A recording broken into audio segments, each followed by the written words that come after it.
जी हाँ मेरे प्यारे मतदातागण साथियों, ग्राम पंचायत राजमहुआ पश्चिमी क्षेत्र संख्या 4 से मुखिया पद के उम्मीदवार जी हाँ डॉक्टर कुंदन कुमार, जिनका चुनाव चिन्ह पुल छाप। सुनाए चाचा सुनाए भैया, कुंदन भैया जिंदाबाद जिंदाबाद जिंदाबाद। सुनाए चाचा सुनाए भैया, मुखिया में खड़ा बाड़े कुंदन भैया, पड़ता नहीं हमें राउर पैया, दे दी ध्यान बानिसान, पुल छाप पकड़ी मतदान, दे दी ध्यान बानिसान, 5 नंबर पे करी मतदान।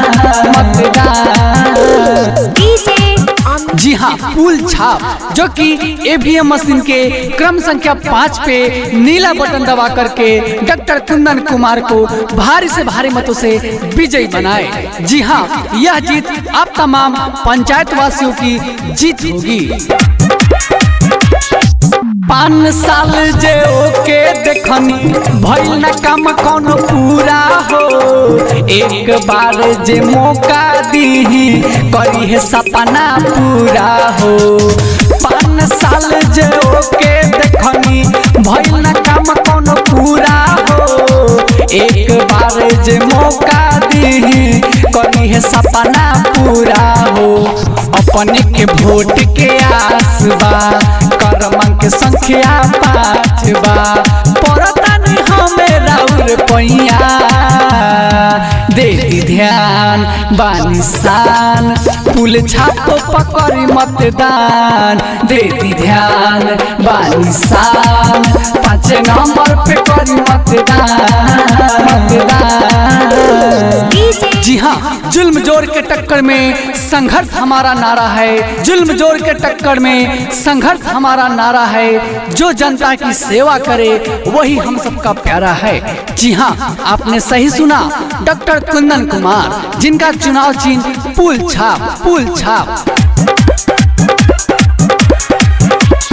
शिक्षित उम्मीदवार जनता महुआ पश्चिम में आई है, गरीबन के मसीहाई बन के दुख दन मिटाई है।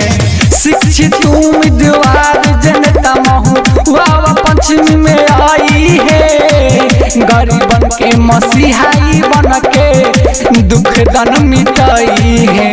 हाथ जोड़ के इहे आस बा, रउवे लोगन पे विश्वास बा, पड़ता नहीं हमें राउर पैया, दे दी ध्यान बानिसान, पुल छाप पकड़ी मतदान, दे दी ध्यान बानिसान, 5 नंबर पे करी मतदान, 5 नंबर पे करी मतदान।